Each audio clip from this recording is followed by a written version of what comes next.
It's a trap!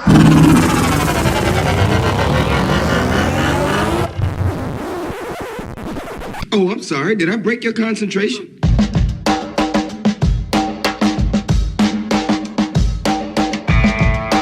This is the Team of Rivals podcast. Everything you want to hear from the big sports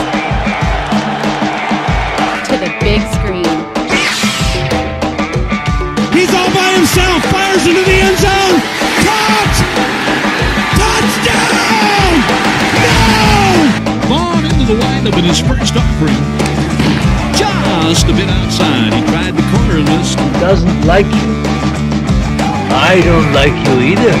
Time winding down. Michael for three. Yeah! Yes! She is gone! I can't believe what I've just saw! Go crazy, folks! Go crazy! You believe in miracles? Yes!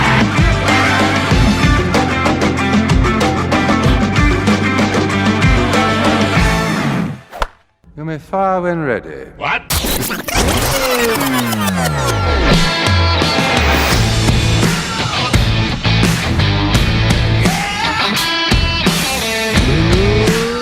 Good evening, Cubs and Cardinals fans. It's Thursday, November 19th, and you know what? I just can't do it. Ron, just bring up your camera. We got to do this. Okay, at least let our intro music die down. Okay, we're good. Look, we got to be straight with you. Tonight's probably one of the toughest nights that Ron and I have had in 3 years. This is something that is the last thing I wanted to do the week before Thanksgiving. But on it's not arguably on the biggest night of Cubs news in 2020. When we're going to be discussing the thing that really is going to be the story of the Cubs offseason, because it doesn't matter what the moves are under the new Jed Hoyer leadership at Wrigley Field. Inevitably there are going to be some big names leaving 1060 West Addison. But on the night when you're looking for reaction from Cubs and Cardinals fans, their reaction to Theo Epstein leaving the Cubs a year early, Elliott's AWOL, incommunicado. We don't know where he is. He hasn't responded to our texts. Ron and I actually made an effort this week to come up with something of a show map. We wanted to do, we wanted this to be a little bit more scripted because we knew that this was big. This was going to be one of the biggest conversations that we had probably since the Quintana trade, when we actually did an impromptu podcast. And for Elliott to drop the ball like this, it really was the last straw for Ron and I. So we huddled and we've been trying to reach Elliott for the last hour, and Ron and I have been talking and having a heart to heart. And there's no other way to put it. We've terminated Elliott's relationship with the Team of Rivals podcast effective immediately. Like I said, it's not something that we wanted to do, but it was necessary for the integrity of the show. Yeah, it is, and it comes down to sometimes these decisions aren't easy, Pete, and you're right. I mean, it was a pretty important week. We're heading into a holiday break. Nobody's, we're not going to have a show for a few weeks, and that's it. That has happened, and it's come unannounced from time to time. But you're right, and we're gearing up for an off season here of a lot of uncertainty, a lot of unanswered questions. Hell, just a lot of questions, and it's kind of a triad of opinion here, and our best shows are when all three of us can contribute to it. And so, for someone to just kind of lay the responsibility aside and just leave it on us, especially unannounced, it really is, it's a sting, and it's happened once too often. And so it's nothing personal. It's just a decision it's a decision we have to come to. We have to do it every day in our work lives and our business lives. But to do it on a personal level like this is it's a lot different. And it's tough, and we hate to do that here, but we felt we needed to. And one of the things that Ron and I actually talked about as we were discussing this, because we both know we've worked retail, and we understand the pressures of fourth quarter retail. And we both said we can only imagine what it's like right now. Facing Sure. the pandemic economy and Illinois going back into tier 3 restrictions. No doubt there's a lot of pressure on Elliott, but without a response from him, Ron and I both thought that, maybe it's best for Elliott as well. He doesn't need the distraction when I'm sure that things are really ramping up. And sorry, I lost there for a second. It's just I can't believe we're at this point now. I mean, there are frivolous things we got to deal with, and now I have to cut. I have to redo the damn logo. Maybe we just revert back to our old. Because I'm tired of putting effort into something that others don't appreciate and don't abide to. I mean, it's like our flag, man. I mean, when I see our logo come up, I'm at attention. All parts of me at our attention. Sorry. And when I hear that, that was an inappropriate response. On my part. It was. Given the situation, I don't appreciate that. But even when I hear our intro music, I mean, the blood that rushes. It's just like everything is locked up, man. It is ready to go and ready to fire. And I don't know. I don't know. I don't know where to go with this. We have some baseball to talk about, Pete, and I know you're going to walk us through the night. And what's really interesting is I was really looking forward to throwing to Elliott in this first segment. I was too. Like I had the whole map planned out. I mean, this was for him tonight. This was for him tonight. He was the first one that texted out after the topic we all want to discuss, which was The Mandalorian, Chapter 11. He's the first one that reached out. Hey, did you see this? It was amazing. And to not get his opinion tonight is just like, enough's enough, man. Yep. Put up. And we were going to start. I mean, the plan was we were going to start off with Elliott's take on Theo's resignation. Then we were going to go to Ron for obviously for the Cardinals, because, I mean, let's be honest. The last 9 years for you. Well, no, the last 9 years for you guys have sucked because our team's actually become competitive and we weren't just an afterthought. If our show tonight was the off season, the Cardinals are Elliott. No shows. Yeah. So far. Yeah. We have a special guest that will join us and maybe even just replace him because we're sick of this. Maybe not. We have a carousel of people here we could happily replace our missing counterpart with. But Pete, just launch into the baseball talk, man. It was pretty big news, but not unexpected. Yeah, and you know what we should throw out. I'm looking at the chat reactions and I mean, look. I mean, as far as what Elliott contributes to the show, and by that I mean very little. Intro interruptions, inappropriate background noises, constant distractions. I mean, we could actually, maybe we ought to do that, Ron. Maybe over the holidays or something, we could have like a series of listener auditions. And maybe get some of really our followers. Good. Yeah, I like that. I like that idea. And I don't want to commit to another third person on here permanently. I think we get a rotation of well qualified people that can stand in. We know Elle is fantastic. If she could join us permanently, she would have replaced him a long time ago. Hell, even you or me. Yeah, so we can look at that. That's an interesting idea. I like it. I think it's a good off-season thing for us to do. Why not, right? Yeah. All right. So let's get on to the topic at hand. We'll just cut the show map short, and I'll just throw it right to you, Ron. Yeah. Theo Epstein out at the Cubs. It was speculated earlier in the offseason that, based on some of his comments at the year-end post press conferences, that he might be weighing this. And then he kind of shocked everybody by announcing, on Tuesday that he was done and that Jed Hoyer was going to take over. As a Cardinals fan, not just your immediate reaction, but also your reaction just as over the last 9 years. Hey there, Scott. As a Cardinals fan, what has Theo Epstein meant to you? as far as, well, I mean, obviously he's meant some shit to you because he was also the GM of the Red Sox. So, I mean, I hated him. I hated him to begin with. You know, the praise about he was 28, right, when he became a GM, the youngest GM ever for the Red Sox. But obviously he did a good job. I hated him starting in 2004. You know, I loved it when the comeback story against the Yankees and how they competed with them and his frustration when the Yankees went out and got, I can't remember his name now, but was it El Duque? Or somebody from, there's a Cuban defector that the Yankees just outbid Boston for, and he famously threw a chair and called him the evil empire. And so we kind of sided with the Red Sox, that underdog thing going on there.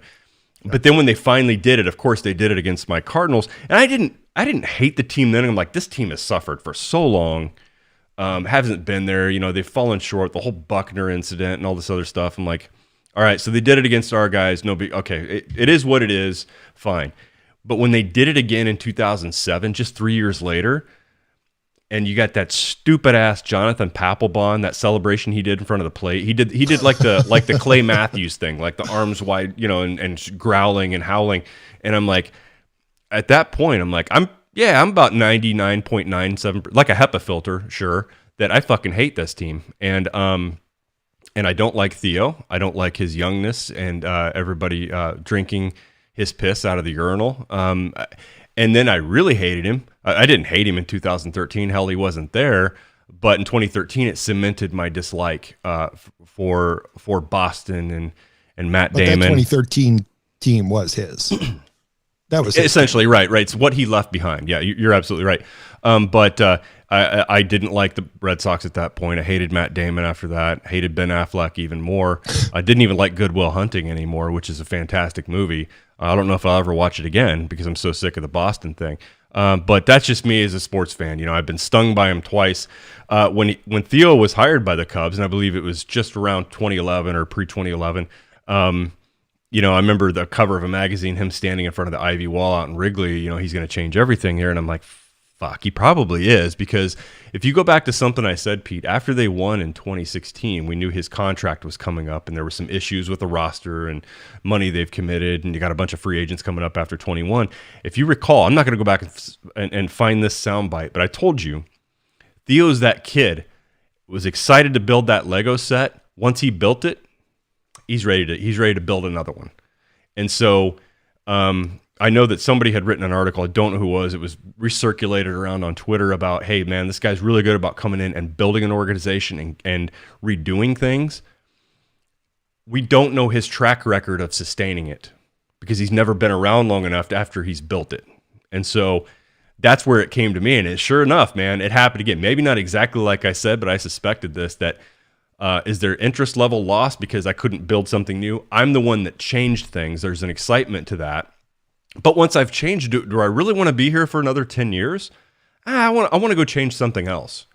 And so it'll be interesting to see what he goes to next. Will he do baseball again next, or will he do something else? It'll be up there in the air. And then my question back to you is, how do you feel about it? But now you've got Jed, who's taken over the reins. And so I can relate to that one because we looked at the same thing in St. Louis when Jocketty left and Mozeliak was promoted up from within. So curious your thoughts, but that's my quick take. I knew a storm was coming when they hired him. And sure enough, I thought once he reached that pinnacle, I'm not interested anymore, and he's going to move on. Well, it's interesting that you say that because he actually addressed it in his press conference and in his releases the other day, where he said that it's become clear to him that his interest lies in building and not in maintaining, right? And we saw it with Boston, and obviously we saw it again with the Cubs. Yep. And as far as what he does next, his speculation is that he's going to take this coming year off, although rumor is that the Phillies are coming hard after him. But he's indicated no interest, that he actually wants to take the time off and enjoy his family and enjoy the city of Chicago. Sure. He's had enough success. And Greg Yackey, no, I don't hate Theo. I do hate Theo because of Boston mainly. But of course, every player, Pete, you know this, every player I've really despised, like Kenny Lofton and Moises Alou, they eventually donned the Cubs jersey, which made me hate them even more. I hated him to begin with. I didn't like Theo to begin with because of the Boston sting, Greg. Him being a part of the Cubs made it that much worse. So I respect. Was it him being a part of the Cubs or him leading them to the promised land. Just him, and Boston mainly. Why do you hate yourself, Ron? Because he's only 2 years older than you. Is that why? I'm young. I still haven't even hit my. Is he younger or older? 2 years younger or older? He's my age. He's 47. Okay, so I'm still in my prime. He's past it. So no, I don't hate him. Past his prime, and he's already secured his Hall of Fame. Rumors are of commissioner of baseball. It probably wouldn't be the worst thing. No, I don't think. I don't know if you caught any of the interviews or any of the letters that he wrote, but I think he's incredibly self-aware. As far as what he does next, he has indicated that he's interested in ownership. And the big speculation is that he's not going to look to take over an existing team, but that he's going to try and put together an ownership group and get one of the expansion teams, which would fit his profile perfectly. Because he's not just building a team, he's building the entire franchise, and that would feed so much into what he does so well. Scott, your thoughts? He does. He's not going to have any thoughts on this. I'm glad to welcome him in. He's on mute. I muted him myself. You're off mute.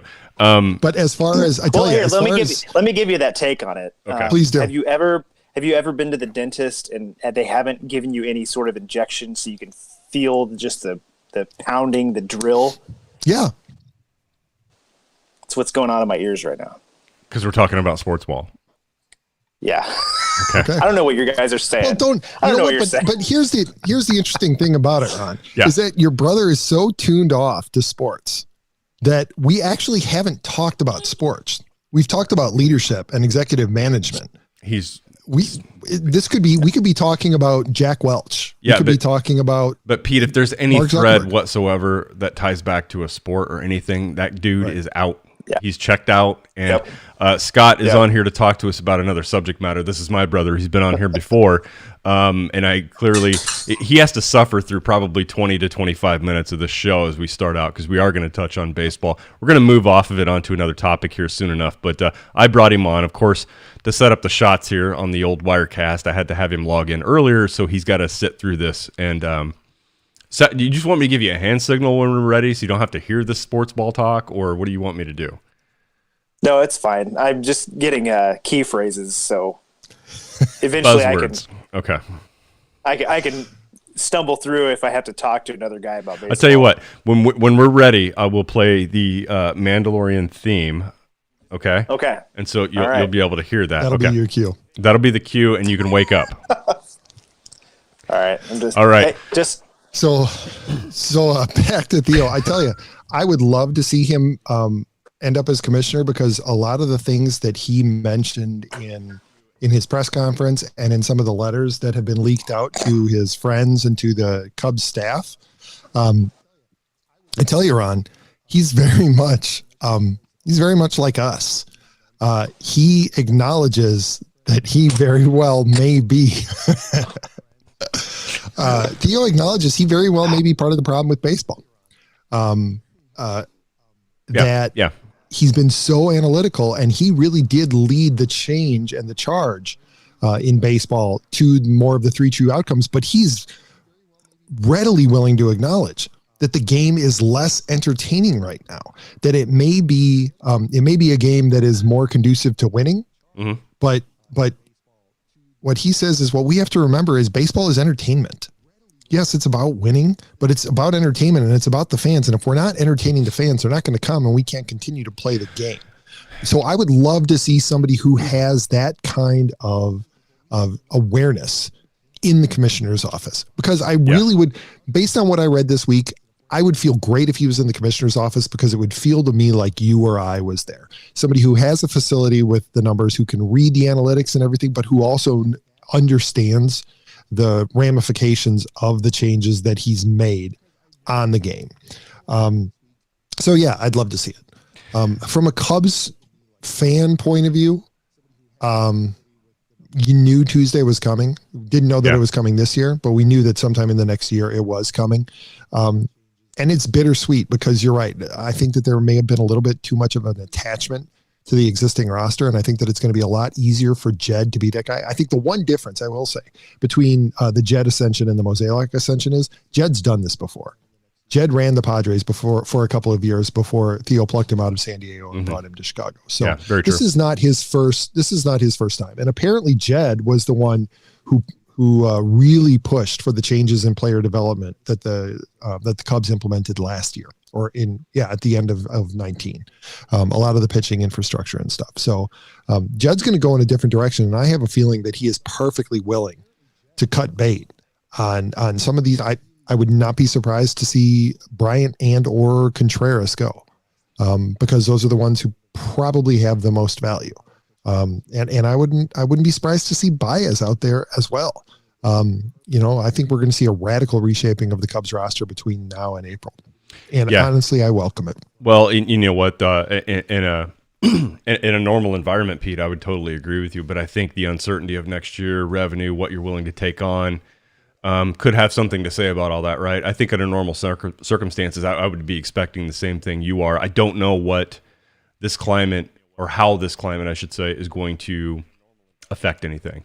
You don't know what teams were willing to pull off certain moves on a normal year, if you want to call it that, versus what they might be willing to do in today's environment. So it remains to be seen. But I totally valid point. He did come from a different background. He didn't spend such a long time in an organization that values stability, right, amongst leadership and whether it's whether it's team management or whether it's front office. The one thing St. Louis does have, and they have a continuity, which they put a lot of stock behind. I'm all for continuity, Pete, as long as it's the right continuity, as long as the right thing is there. So the body of work, you can't deny that it's been relatively successful, but it is trending downward in regards to the Cardinals. So the first step, yes, is acknowledging what you haven't done well. And I think, at least to Mozeliak's credit, he did that in a presser just a few weeks ago, where he did acknowledge that, hey, look, some of the evaluations we've made, especially offensively with our outfielders, we've missed. And he did proclaim that that's on me. Now, that's fine in words, and actions are going to speak louder than words. So we'll see what they're willing to do. I know there's a viewer on tonight who would, in the words of my co-host for Ruffled Feathers, Jim Cromer, would do cartwheels naked down Main Street there, or around Busch Stadium, if the Cardinals were to trade Heiress and Bader. I'm not going to mention his name out here, but he's watching right now. We'll see what they do with some of these outfielders, but they're right. They didn't give the right opportunities to the right people, and they dubbed the right people maybe ahead of schedule. Like they've already made the judgment too quick that this is our guy, and didn't give other guys the opportunity to do anything. And so that really showed up. But look, there's not a lot of news on the Cardinal front. They had a depth signing at catcher, which some people overreacted and said, oh my God, Yadi's gone because they signed a AAA guy who grew up a Cardinals fan, to his credit. Heineman, I don't remember his first name, but seems like a good guy. He's 29, so he's spent most of his time in minor leagues, had a few stints in Major League Baseball, but not for very long. It's a depth signing. We'll see. Yadi's still a free agent, courted by as much as at least 3 other organizations that have interest. Colton Wong, it's hearsay, but he turned down a contract extension offer recently from the Cardinals that were willing to bring him back, and he's coveted by as many as 6 teams. I think the Angels are the name that I'm reading the most about as a fan, and so there could be a little bit of a change coming soon. But there's not a lot of news on the front, and I don't think we're going to hear a lot of things. Obviously, we're going into a holiday week here, so it's pretty much going to be blackout, I think, for at least the Cardinals on the trade rumor front or speculation. So it's going to be silent for a while. So there's not a lot of news to report there. I tell you, just looking at the chat, and then we can wrap this up so that Scott doesn't fall completely asleep. Yeah, honestly, I do think that Chris Bryant is the first one out the door. I think that they're going to shop him hard because that's where they can get the most salary relief. And I think that Jed's probably willing to take a loss, because the rumors are that the Cubs lost somewhere around $140 million. And I think that Jed is, I think he's willing to take a beating this year. Yeah. Cubs fans understand that this is coming. There's a reckoning coming, regardless, because the free agent class this year isn't particularly good, but next year's is. And I think that they want to reset their luxury tax penalties in advance of that so that they can go in hard. The minor league system is starting to get replenished. And I think that Jed is a little less married to this roster than Theo was. I think Kyle Schwarber is Exhibit A. Yes. And so I think that Jed's willing to make the moves necessary for a little temporary pain. And to that end, and this is, I kind of hope that I represent all Cubs fans in this. The first 3 years were tough.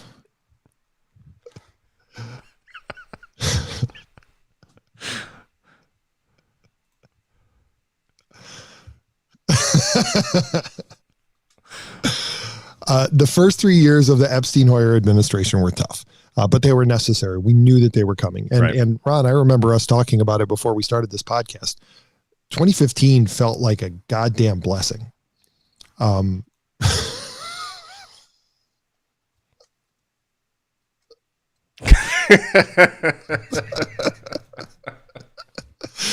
For those of you listening to this on the audio version, you have to go onto YouTube or Facebook and rewatch it at about the 30-minute mark, because the video is absolutely worth it. That pause alone. As I was saying, 2015 was a blessing, and then things just completely took off from there. And, if I had 5 minutes with Theo, I would thank him for the last 9 years, and particularly obviously for the last 6, because he's brought Cub fandom from a place where everybody knew us as the lovable losers, and everybody felt sorry for us, and the rivalry with the Cub or with the Cardinals was, come on, let's be honest. It really only existed because of long-standing animosity. It wasn't because the Cubs were competitive and were a thorn in your side year to year to year. No, they would be a thorn in the side. They were like an election. Like once every 4 years or so, the Cubs would compete, and we'd be annoyed. Right, and then we'd go away. And that's been one of the joys of this, is that for the last 6 years, we've been able to piss you guys off. That 5 of the last, who would have ever thought, as a longtime Cubs fan, I never would have expected that we would make the playoffs 5 out of 6 years. That since 2015, the Cubs would have the 3rd most wins in Major League Baseball, and the team with the 2nd most wins cheated to get there. So really, if we're being honest, the Cubs have the 2nd most wins in Major League Baseball since 2015. This has been almost a model organization. And to win 1 World Series, yeah, I'll take it. Am I disappointed we didn't win more? Sure. But at least the groundwork has been laid, and the expectations have been raised to the point now where we're frustrated when we barely missed the playoffs like we did in 2019. But we've also, I think, realistically set our expectations now to where Cubs fans expect that the pain that we're going to experience next year in 2021 is going to pay off in the long run. And I don't know that ever was a Cubs fan attitude previously, because the expectation was, oh, well, here comes another downturn. I guess we can count on pissing off the Cardinals in 5 more years.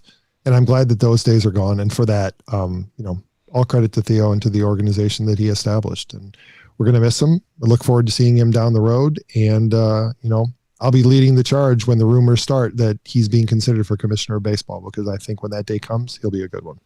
Well, it was either him or Bob Costas at this point. I think Bob's probably past the age where he would do what he was capable of doing years ago. But Bob Costas was always that other name, I thought, that appreciated things enough while also appreciating what the game could be and the newness and the new things that have been brought to the game. But so we'll see what happens. Theo definitely gave Chicago a ride, and you guys enjoyed it. And I think at this point, I actually don't want to torture him anymore. So we'll just go ahead and I think we pivot at this point. If you're baseball fans, you're not going to like this. If you don't appreciate other things in life, if you don't appreciate what we're about to talk about, I think most of you are probably communist. And so you can just go ahead and tune out right now. We're going to talk about a fun subject, a subject we love, and it's been amazing, right? I mean, it's been amazing, and I'm looking forward to talking about it. So at this point, we can go ahead and we can stop. Bring him in. We can stop torturing him. I'll give him sound even as well. So Pete, lead us through this one. I led us through this last time. I didn't do a very good job, so I really want you to kind of take us through this. All right. So, Scott. Yes. Well, I'm just going to throw it right to you. What do you think about the Bulls drafting Patrick Williams with the number 4 pick, surprising everybody in the NBA draft last night? I would rather be hit in the crotch. You know who the Bulls are? I stopped watching when Michael Jordan stopped playing. Okay. Hey, he got a name right. That means we can continue on. Okay, so like who doesn't Ron, get that name right? To lead it. And we had this conversation last week when we were talking about episode 10, and we were all three of us were disappointed. Yep. Not me. It was. Shut up. You were disappointed. Everybody was disappointed. But sorry, Scott. When I said all three of us, I meant Ron, me, and our former co-host Elliott. For those of you joining us late, we fired him as we mentioned at the top of the show. Yeah, I mean let's not beat around the bush. Elliott's fired. He's let us down one too many times. So, that's right, and we did it like our president would have. We did it on social media and on a live broadcast rather than talking to him. So that's what we did. That's right. Well, but I mean, he should have expected it. Anyway, that's right. We said we were going to rip the Band-Aid off, and now we're not. We're just prolonging it. So Elliott's gone. Moving on. Mandalorian season 2, episode 11. And Ron, I texted you and Elliott. We're going to have to change that group chat. After I finally got a chance to watch the show. Yeah. And you were absolutely right.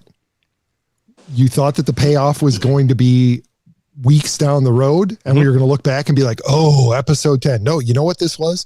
This was the Siege of Mandalore all over again. This was 2 episodes that were split into 2 separate weeks. But if you sit down and you watch them back to back, it's just one movie, and it's a well-paced movie that sets itself up so brilliantly for the finish. But if you only get the first 45 minutes of it, you're like, oh my God, what are we doing here? But when it's put together as a single piece, this was a brilliant piece of writing by Jon Favreau. He set this up beautifully. And you were absolutely right, Ron. Episode 11, this one was one of the best. Go to him. He's waited long enough. Yes. Yeah, no, I completely agree. I thought it was I really liked I actually liked episode 10 myself, but yeah, no, I this whole season, unfortunately, you can't capture the magic of the first season. You know what I mean? You can't go back into second time and capture that. So I like that they're leaning into new territory with this second season. So it's keeping it fresh, and I loved it. It was awesome. It was a great seeing Katie Sackhoff actually getting to play a live action version of Bo-Katan, and a character that she voiced. So starting back in like 2008. Yeah. So that's pretty cool. I want to piggyback off that right there, because that's the first place I wanted to go, Pete, was we've seen we've seen cartoon adaptations to live action. We've seen cartoon adaptations to live action. We've seen a ton of it, like a lot of it in Avengers, right? That's the first reference I can call up where you've seen a ton of comic book characters be called to live action, whether it be Iron Man, Thor, Captain America. And we thought, man, a lot of these are a great fit. They look like what we saw in the comic. Scott can speak to this better than any of us here because he's been a comic book fan, clearly, because he didn't like what we were talking about in the first half an hour. Excuse me. But I don't know that I've ever seen a live action role cast that has been more of a perfect fit for the character than Katie Sackhoff as Bo-Katan, even down to the character execution on screen. And we've seen this a lot, guys, where take the X-Men, probably the worst example, to where you had a very comic book look and feel to all black leather unitards that look nothing like what the comic books looked like. And they could have went that direction with this, but they didn't. And they went down to the details on the helmet, the hair, the headband, everything, and her face and her age and everything is just about damn spot on. And you're right, Scott, she voiced this character in the animated series. And while I expect, we heard rumors of her being cast this season, it might even have been confirmed. But when I saw her, I'm like, shit, they kept it so true to the source material that You would have liked the character had you known nothing about Bo-Katan. It would have been interesting because you've been following The Mandalorian. But if you've been, it's a payoff for anybody else who's paid attention to anything else, whether it be the Clone Wars or Rebels. Like, it was a little bit of payoff for us who followed all this stuff for so long, and it is satisfying. And she's terrific, and I loved her character in Battlestar Galactica, which was a miniseries in the early 2000s on Sci-Fi. She played Starbuck. A little bit controversial because she was a female. The original Starbuck back in the early 80s was a male. Controversial. It wasn't really a controversy at all. That character was great. I mean, she portrayed it great. And really, that's very similar to who she is in Star Wars with Bo-Katan, kind of that same toughness and independence and strength. And Pete, I just go to this and I'm like, wow, I don't think I've ever seen a better adaptation to live action compared to the source material. So it's really good. I enjoyed it. And I think one of the keys you mentioned was that she had already voiced this character. So she knew the character. And even as I was watching it, there was that little twinge of, I really wish that they could find a way to have Ashley Eckstein do Ahsoka. Yeah. Because Rosario Dawson is not going to sound like Ashley Eckstein. She has none of that sweetness and innocence in her voice. She has a look, though, right? I mean, she has the look. Yeah, I won't deny that. Yeah. You know, but I'm interested to see what they do, somehow to explain the vast difference in her voice, especially now that they've set the expectation for with Bo-Katan, and two, they've set it with Boba Fett, and we would assume at some point Captain Rex, in that you have the original actor. You know, now obviously. We've gotten used to a different voice for the clones, but still, we have the original actor, and so that's all we're going to hear every time that Ahsoka speaks. Well, I think they might be able to play it off like this. I'd be interested to hear how Scott thinks they're going to execute this, because I think maybe they can get away with, because we actually hadn't heard Ahsoka's voice since I believe, I could be wrong about this, but we actually haven't heard her speak since what was it, the World Between Worlds incident. Like, all that stuff happened prior to A New Hope. So you've got maybe 10 years there between what's happening now and then. They might be able to play the age thing off, Pete, where most people think, she's older, she's not going to sound like a teenager anymore. Yeah, our voices all get deeper. Yeah, maybe that's something that could happen. You listen to Paul McCartney now versus when he was 30. Haha, that's like a melting candle. You can't, that might be, that was too extreme an example, but I mean, they might be able to play the age thing off there a little bit. But you're right, Pete. I mean, there's no, Ashley Eckstein she's probably my age and she sounds like she's 13. That'd be a hard thing to duplicate. Yeah. And she even played it in the difference in Ahsoka from Clone Wars to Rebels, right? The voice that she used in Rebels was far more mature. It was far more aged and pained. But still, that level of acting ability, Rosario Dawson could be the best actress in the world. Meryl Streep is not going to pull off Ashley Eckstein's voice. It's just not going to happen. No. And I think that's going to be something that's going to be sitting in the back of every Star Wars fan's. Well, and then So I hope that every other aspect of the characterization she nails. Well, and that we don't have that. But the uber nerds, the completists, will go, well, but Ahsoka's voice came up in Rise of Skywalker during the voices that Rey heard at the very end, and it was Ashley Eckstein's voice. Oh my God, you can't do this! You ruined my life. That'll be that kind of thing. But Scott, what do you think about that? How do you think they're gonna, if she does show up as Rosario Dawson, which we're all 90% sure that is going to happen? Yeah. I really don't see a problem with it. I mean, she's got the look. I think she's gonna look fantastic. Every role that she's in, she brings a lot of intensity to it. So I think that you can easily play that off, because I'm trying to think what Rebels to Mandalorian is about an 8 or 9 year difference. Where they actually come out and said that. Yeah, I mean, they had the flash forward scene to the end of Rebels where it showed post Return of the Jedi. We don't know actually when that shot was where Sabine and Ahsoka met up go get. We actually don't know when that was. We don't know if that was the day after Endor. I think it was years after, because they said the retaliation of the Empire never came to Lothal. So I think it was some time there. We just don't know how much. So I'm guessing half, maybe 5 years, 4 years between that point and where we're at in Mandalorian. I think we're 6 years behind Return of the Jedi. Is that correct, Pete, where we're at in the timeline here with Mandalorian? No, we're after Jedi. After Jedi, but I think we're like 6 years, 6 years after Jedi. I don't know. I'll take a look. Take a look. That's what I was thinking, is that it's around that time period. So, I mean, you could easily play that off by, we don't know what's happened to the character. We don't know what, she's been through, what kind of character development. She might be more, world weary. She might be more, hardened by something. I mean, we don't know, because they're, her and Sabine went off to go find Ezra. So we don't know what entailed through all of that. I'm hoping, just with Dave Filoni being, so integral to Rebels, Clone Wars, and now this, I'm hoping that they pick up on some of those story threads. Just selfishly, because I think that they could easily do a live action show to pick up on some of that. But it'd be kind of cool to see Ezra again. Well, Filoni's come out and said, Pete, he said that Thrawn and Ezra are survived. They're alive somewhere. We don't know where. Yeah.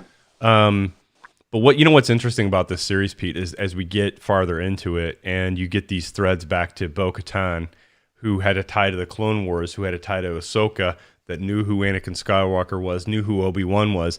And it's like we're seeing this character that is now entering this world that we're all familiar with, but he is not. He grew up in this very isolated way of living, and that's Mandalorian. You never remove your helmet, which is obviously, it's been revealed, that's it.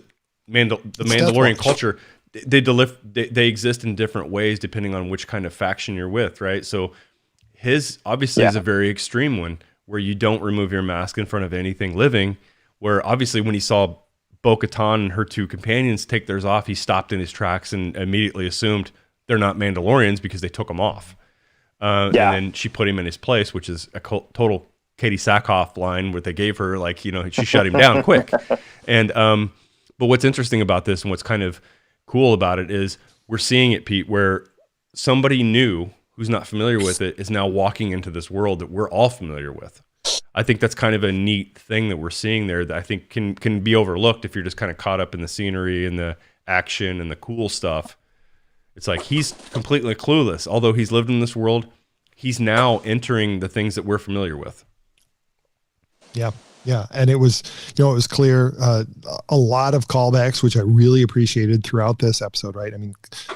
It's obvious that the Children of the Watch is just the shortening of it. This is an outgrowth of Death Watch, and it lines up with the any number of things, right? It lines up with the hardcore attitude towards the commitment to the warrior ways, and also the fact that we know that there's a Vizsla that was part of the covert on Navarro. But also, I loved the way that they set it up in the very first episode of how quick Baby Yoda had gotten with his pram in protecting himself, right? That very first scene, it was a comic moment for us of him reaching forward and closing the pram because he knew that there was going to be gunfire, right? Yeah. And then that little sesame seed played out 4 episodes later when he goes into the drink and this mouth comes up to eat him. And if you were watching, you didn't even have to be watching that closely. You saw him reach forward, close up the pram. Yeah. I was impressed. The way that those little things paid off. Yeah. But there's a lot of character development in the show just from tiny little actions. Yeah, definitely. And from the interaction between the two, even him and the episode that we didn't like, Pete, but Scott evidently was a huge fan of, and that was chapter 10 of just the Mandalorian telling him to watch his manners. You know what I'm talking about? Does the child understand the language? Does he understand what he's being told? Just the questions like, how many of those did you eat? Like, at what point does that child start understanding what the language is? So that'll be an interesting thing too. Yeah. And another interesting thing might be, and we might not see it, if these things age that slow, the series is going to end before that kid can speak. But by nature, does the child speak like Yoda would speak? It's one of those side things I'm interested in. Is that just their way? how they understand things. They'll use the language kind of in reverse or in different order than what we're used to. And is that the way the child will speak? I'm just curious about that. It's fun little detail. What if Yoda just spoke that way because at like around age 700 annoyed everybody? Possible. It's possible. I guess. What if at age 600 he just spoke normally? Maybe we'll find out in the what is it, the what is that book series they're coming out with that takes place? High Republic. The High Republic. Maybe he'll suffer a stroke in the High Republic, and that's why he speaks in reverse. I don't know. But did you guys notice that those going back to episode 10, those spiders were actually, that was concept art from Corey, exactly. And it was used in Rebels. Empire Strikes Back. Yep. Yeah, that's right. They were used in Rebels, but I think that was a cool callback. I mean, I don't know. That's probably why I like it. Yeah, we so talked much, about that last week too, where it felt like a little bit of an homage to Aliens, the pods that opened up and all the spiders came out. So I mean, it's pretty obvious. But with this episode, I think go ahead. No, I think a gasping moment for me at this point, which I didn't expect to happen, was just the hitting the whatever it was, the floating baby bassinet into the pool with the whatever that beast was. I'm like, why would they do that? You know, and it swallowed that the whole thing. And at that point, I'm like, you know where the series is going. You're not going to kill the kid off at that point, but still, I was kind of like, I experienced a what? Like, why would that happen? Yeah, and it was a little shocking. Yeah, it was. Reinforcing the point about this being one long episode, Ron, you said a callback to Aliens, right, with the eggs opening and everything. And if in the cantina when they sit down and he has the chowder, you get the call back to the face suckers because Baby Yoda's food jumps out and jumps on his face. Right, and it was it was on the I can't remember the Mon Calamari, right? The tubes with the chowder coming out of the ceiling, which is I'm not so sure. And what I loved about it too was that the Mandalorian had the perfect dad response to it. Don't play with your food. And then he stabbed it with a knife and it went back into the bowl. Yeah. Yep. Yeah, that was awesome. I did really like that scene too, where they knocked the child into the water, and that creature comes up and grabs it. And then once the Mandalorians show up, which I didn't. Did you catch the name of the female? I know I read it, but I don't remember it. I didn't, but I think Scott. But I love that she just dove right in the water. Yeah, and we speculated before when we saw that character's face, like in the robe, like when he first arrived at that planet and got off on the docks, you saw her kind of standing off in the distance, and then she disappeared. I think, Pete, correct me if I'm wrong, I was speculating at that time. I thought that might be Sabine they bring into this. Yeah. That's what I thought. And then when she dove in the water, the voice, I'm like, shit, that's Sabine. I couldn't tell at that point, does the armor match or did she change it, just from over time or what? Yeah. So I didn't know until we got through the episode. Okay, obviously it wasn't, but I'm like, I still had the question the whole time. I'm like, is that or isn't it? And because that actress, her character, her wrestling personality character had colored hair. So that's why I think a lot of us were trying to connect those dots and thinking that was going to be Sabine. Yeah. That's who I thought. And I'm with you. When she dove in, just the voice through the helmet. Yeah.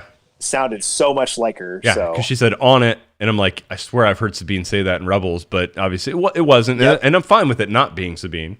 Yeah, I'm sure she'll show up. I don't doubt that. Pete, do you think she'll show up on this quest to this planet where the Mandalorian's looking for Ahsoka? Do you think we'll run into Sabine at that point? I don't know. I think if we look at this from just at the way they've already played this out, I don't think that Favreau or Filoni is going to allow this series to be taken over by any other characters. So I think we'll continue to get cameos like this, right? We're going to see Boba Fett again, but we're not going to get like a 4-episode Boba Fett arc. Boba Fett may get his own, limited series.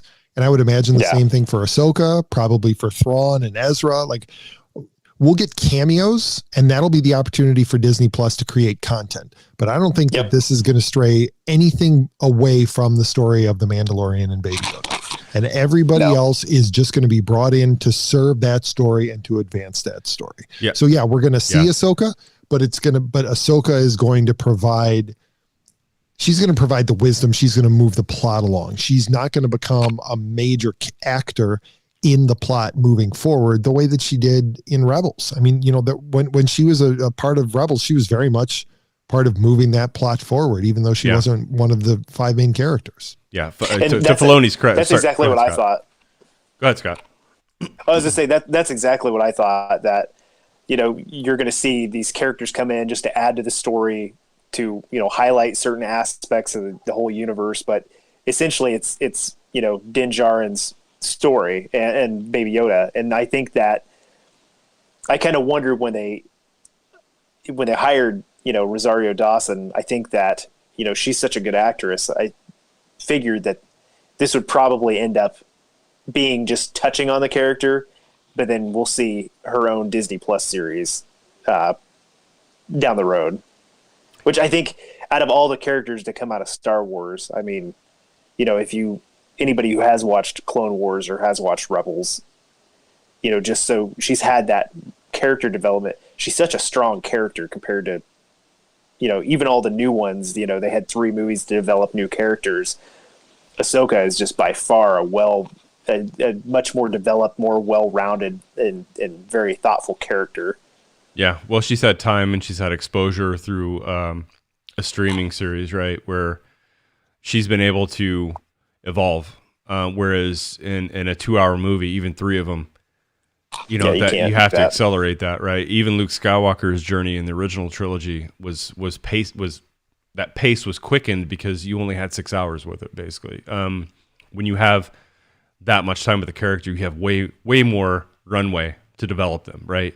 And Pete and I have talked about this 100 times on here. Like, when that made-for-theater introduction to the Clone Wars movie hit back in 2008, man, most people couldn't stand that character.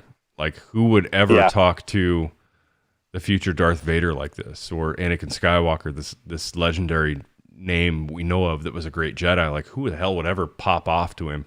And we all hated her.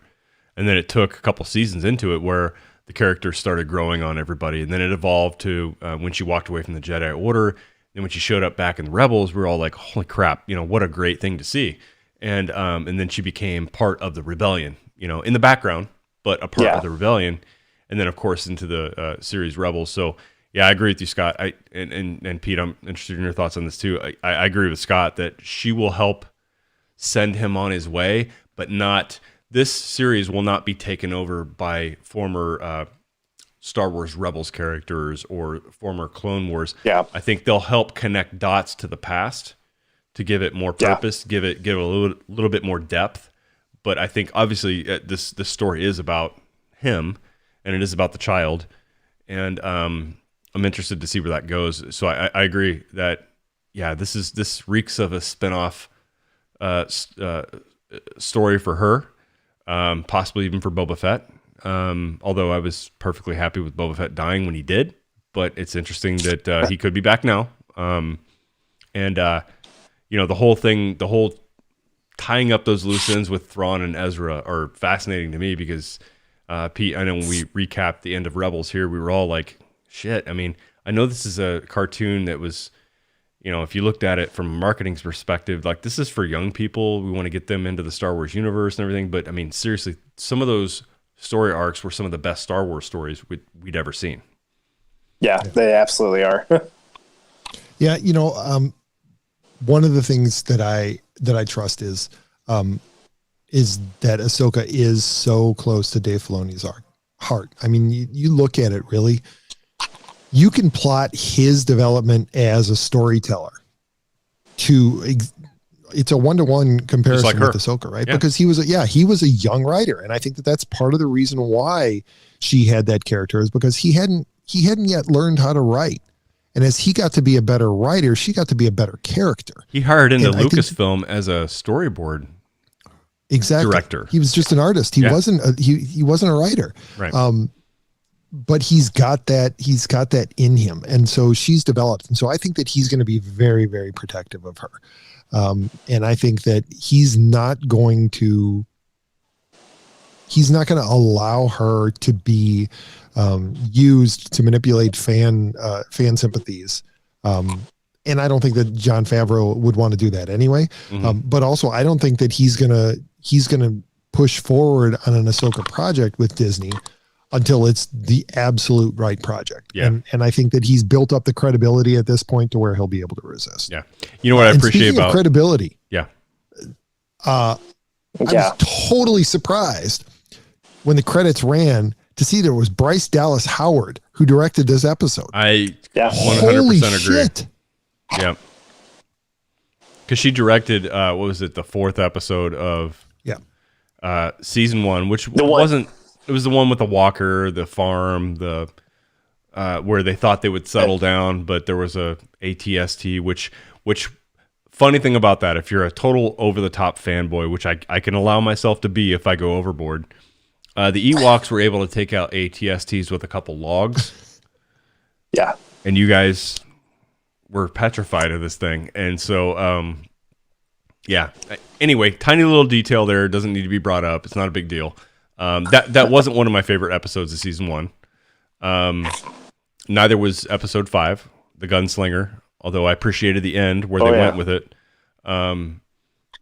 But yeah, I agree with you, Pete. I mean, after seeing that episode in season 1, I'm like, I was equally surprised to see that, this is one of my favorites and she's behind it. But you never know with these things. They have a rotation of directors, so it's kind of a surprise every time that one shows up.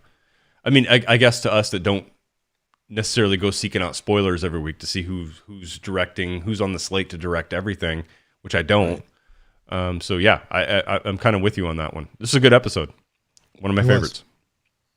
Yeah, I am definitely looking forward to the new one dropping in a couple hours. Well, not for me. I'll definitely be asleep. But kind of to cap this off, guys, I think that, we heard Ahsoka's name brought up at the end of this last one, right? Like, go seek Ahsoka Tano here. Yeah. Guys, my prediction for the episode that's going to drop just shortly is I don't think Ahsoka's showing up here. I think it's going to be last episode of the year or next to last or whatever. I don't expect to see it tomorrow, so I'm not setting myself up for that. Pete, what do you think? Now would be right about the time for a Boba Fett to show up because the Razor Crest has been repaired, quote unquote. And so they're going to limp along to wherever it is that Ahsoka is. This would be a great time for Boba Fett to show up. Scott? I completely agree. I don't think this week. I think they're not going to play to fan expectations by having her show up, like the last shot of the season. So I could see next week's episode her showing up because again, I think it'll be a big reveal, but it's still Mando's story. So I think that we'll see her briefly. And then the story will carry on. Yeah. I don't think she's gonna, start accompanying him trying to get Baby Yoda back to where he needs to be. So it just hit me. I know what I want to see for the last shot of this season. I want to see a sweeping zoom from a drone or a helicopter, zooming in on Skellig Michael because we're back on Ahch-To, and we see Din Djarin climbing his way up Ahch-To, up the mountains. He's got the child slung on his back. He walks up and we see the back of Ahsoka looking out over the ocean. And he reaches out and he hands the child to her. She chucks it. And she takes it and throws it over her shoulder. Yeah. Season ends. How fitting. All right. And what an FU to Rian Johnson that would exactly. be. Yeah. When we're not live on Facebook, YouTube, and Periscope, you can find us anywhere and everywhere. Our website is teamarivalspodcast.com. You can follow us on Instagram and Facebook at Team Arrivals Podcast or on Twitter at Team Arrivals Pod. Send us an email at the show at teamarivalspodcast.com. You can find Ron at God damn it, Pete. TOR_Ron75. And Scott, where can we find you on social media? I'm nowhere to be found. Outstanding. Excellent take. If you are watching us live, you can also catch us anywhere you listen to podcasts on Apple Podcasts or, I don't know, Radio Public, I suppose. If you do love the show, please go ahead and subscribe, tell your friends, give us a 5-star rating. There's even an easy way to do so. You can go to ratethispodcast.com/TOR, follow the simple instructions, and give us a good one, because one of our goals in the new year, or at least one of my goals in the new year, is to make this a thing. Let's increase the numbers and let's see what we can really do here, because we would love to start actually being able to offer you guys quality content that you're willing to pay for. And, Ron, I kind of feel like now that we've dropped that third wheel, Harley Davidson motorcycles are much cooler than any motorcycle with a sidecar. And, maybe it's time for the two of us to be easy riders and ride off into the sunset. You may be right, Pete. I don't disagree. We'll have to, I'll reach out to our missing guy at some point in time over the next day or two. See if, first of all, we want to make sure he's okay. Because there's always that thing when he doesn't show up and we kind of jump the gun. Like, we just want to make sure, hey, look, everything cool, everything okay. So I'll make sure that happens first. But other than that, we're going to drop him like a hot rock. And we've already said that earlier. So, look, we appreciate all the baseball fans that were on with us earlier, and then fewer fans that were on with us later when we were talking about something that only Scott loves and we love, but not sports ball fans love. So we appreciate that. And we'll be back. We'll be back in a couple weeks. Obviously, we have a holiday next week, so everybody's out of sorts. Pete will be traveling. I will be traveling just a few hours away, and we'll be back the week after. And we're gearing up for winter meetings at that point. We'll have a couple more Mandalorian episodes to talk about, though. So let's see where that goes. It might be. Hopefully we've got some rich content over 2 episodes to talk about. Maybe Scott will join us again. Probably not. But maybe he'll join us again. And until then, we love you all so much, and we'll talk to you all very, very soon. Bye-bye, everyone.